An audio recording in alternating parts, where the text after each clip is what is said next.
This episode of the Blind Film Critic is brought to you by Unique Energy Drink. What makes you unique? Suicide Squad? More like Screw-a-Side Squad. Coming out of the theater, I had mixed emotions. I really did. Part of me had a great time and had a lot of fun, and part of me just wasn't interested. So first, let's talk about some of the things I liked about this movie, because there were many things to enjoy. There were some great characters and some great performances too. I think Margot Robbie was probably my favorite. Every time she was on screen, I just loved it, and her character was so well defined and just kind of nutty and strange and really likable too. Will Smith wasn't bad in this one, you know? He did okay, but he did a lot of that stuff that you sort of expect Will Smith to do. You know, but the nice thing about him is I feel like he's matured a little bit.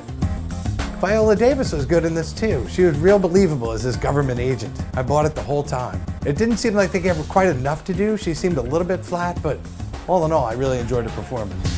Jay Hernandez as Diablo. I really liked him in this. He brought a lot of heart to the character, made him really likable, and that was one of those real pleasant surprises in this movie for me.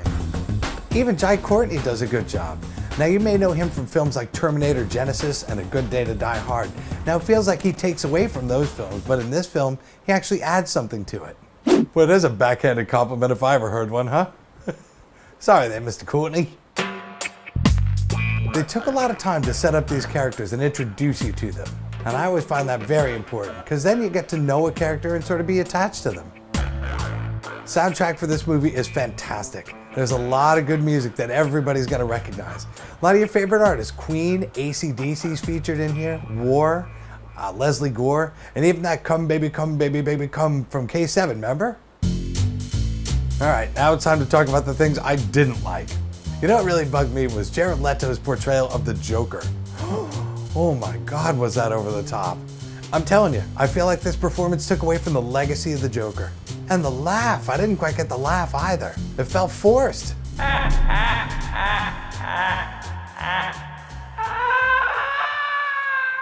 felt like if Jared Leto pushed anymore when he was doing the Joker's laugh, he was gonna have a baby. I thought Killer Croc was ridiculous. I didn't feel like there was any heart to it. I felt everything he did was kind of forced. And every time this character spoke, I'm going, okay, enough already. Let somebody else talk now. Killer Croc killed the whole mood, didn't he? As much as I liked the way they set up most of the characters in this, I really felt like I didn't care what they had to do. You know, I think that's part of the plot, really. And as far as the main villains in this one, I wasn't really attached to them. They weren't scary, they weren't frightening, and I just wasn't invested. They spent so much time setting up the good guys, I feel like they almost blew past setting up the baddies. There was a lot of potential in this one, but then it became a series of action sequences, and they would try and bring a little bit of weight to these characters, but I'm gonna be honest, I felt like it was too little too late.